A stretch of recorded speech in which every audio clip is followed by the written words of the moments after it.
Digital rights of humans in the age of AI. My name is Noah Gift. Let's talk about how digital rights could be derived from the Napoleonic and French Revolution era, where the natural rights of humans were really enumerated in the document, The Rights of Man. First up here, we have a right of consent. What this means is that the data and intellectual property belongs to the creator and it can't be exploited without opt-in consent. So this is really intuitive for most people. And it also means that you can't scrape an artist's portfolio and then use that for training a commercial generative AI model and then later say that you can opt out if you want to. You should ask the permission of someone. This is a natural right before you scrape their content. Likewise, if source code is stored somewhere and has a license that says non-commercial use on it, and you're ignoring that copyright, you're violating the right of consent. Also the right of attribution as well. You're ignoring who created that code or that document. And then just the act itself of training on pirated books is a lack of consent. Authors, when they write material, they don't ask for people to do pirated versions of their content. It's a criminal act, and by violating that consent, you're violating someone's natural rights. Next up here, we have piracy. And humans have the right to privacy and a life free of surveillance capitalism. Surveillance capitalism as a business model has many ills, including really collecting data that you don't need to collect just so that you have that data. Some examples of this include listening to digital conversations to sell ads. So for example, a smartphone, if in the background it's listening to a conversation between two people, and then that targeting is actually going to use that recording, that's a violation of privacy. Nobody wants that. They didn't sign up for it. Continuous monitoring via facial recognition. People have the right to really walk around a city or walk around a location without constantly being identified. Dragnet surveillance is another privacy right that is a natural right. Just because you can collect data, you don't know if you need the data, you shouldn't collect data. And then continuous location tracking as well. So we see that many vehicle manufacturers will just start to track the locations of drivers, maybe track the speed. And this is a right of privacy that's being violated by those actions. We also have biometric data. So humans own their own biometric data, and it cannot be owned and stored by others. And this should be a biometric data right.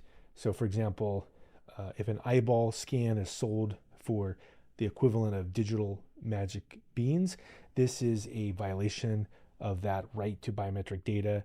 If you're paying by hand with swiping, that hand swipe information shouldn't be owned by a corporation. It should be kept by the user.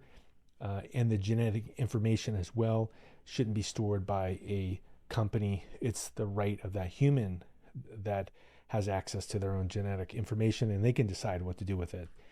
We also have addiction. So humans should have the right to a life free of addictive technologies. When you're born, you don't have a choice about, what technology is being presented to you. And if you're given, let's say, a smartphone as a teenager and it has dark patterns built into it, where it addicts you and gets you deeper and deeper into using it, and you, let's say, pick it up multiple times per day because you have to use it to pay, you have to use it to navigate, you have to use it to do schoolwork, communicate, read, really that dark pattern of trapping someone into a platform is an addictive pattern that people have the right to live life without that. Also, we see that engagement is a bad pattern for social media platforms. So, monetizing engagement is an addictive pattern that causes many societal ills.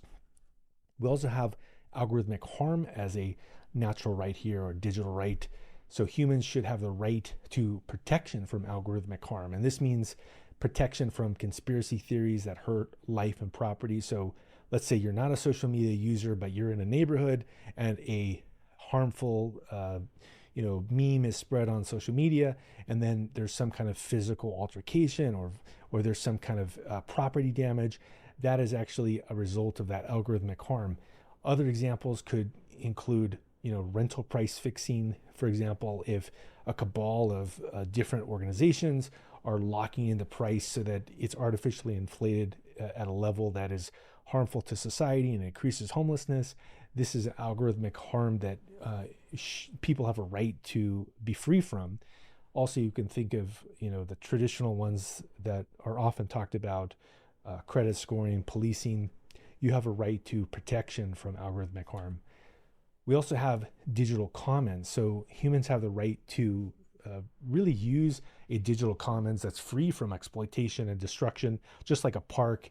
If you go to a park and kids were playing soccer and frisbee and lots of different games, but instead someone gets there first and starts to play golf and uses the public park as a golf course, that would be a violation of that common space, right? And so it's kind of intuitive that you shouldn't be able to monopolize a public space. And this is the same with a digital commons, by some of the actions of large corporations and big tech. Journalism has actually been compromised. We also have the online blogging has been compromised. If you want to share something with another human but not have it ingested into a generative AI machine, then now the commons for blogging has been damaged because the motivation has been removed. Open source code as well. If people don't want to contribute to generative AI, they want to build the code for other humans. Now that's been compromised. And then the internet itself, if it's been completely compromised so that only big tech companies can use the internet and the crawlers are destroying other websites, the digital commons has been destroyed, and that's a right that humans should have access to. We also have propaganda as a natural right. So humans have the right to real information, not propaganda. This means, for example, real online reviews. So if a platform has really ignored a lot of fake reviews and it's actually putting that information out there, that's causing propagandic harm. Also, factual news versus opinion. So you have the right to actually getting real facts, not just someone's opinion. And also, you have the right to be removed from digital propaganda and misinformation. So, deliberately fake, news or deliberately fake misinformation spread from, a foreign nation state or a criminal organization. If it's algorithmically distributed to society, really, you should have some protection against that. And also, if you're being given data from some source or a platform of some kind, you have the right to have that data fact checked. And this is really the basis of society, is that you have the right to real information, not propaganda.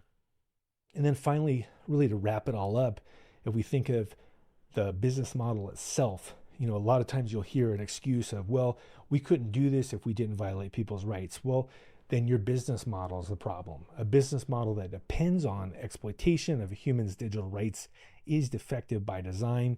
We've seen this in other parts of history as well, where people have done unethical things and then later claimed, well, we can't do business if we can't do these unethical things. And that's a bad paradigm. So some examples would be generative AI that requires IP theft. If you say, I can only do generative AI if I steal IP, well, that's a bad business model. Likewise, the gig economy, for example, if you're suppressing worker pay and rights and you say that's the only way we can have a gig economy, well, then maybe the gig economy doesn't need to exist. Likewise, if the technology is concentrating wealth in private hands while distributing the harmful side effects across society, that's also a defective business model. So these are some of the ideas of natural rights or digital rights in the age of AI. And it's not a comprehensive list, but I think it's a good start for conversations about what rights do humans have in the age of AI.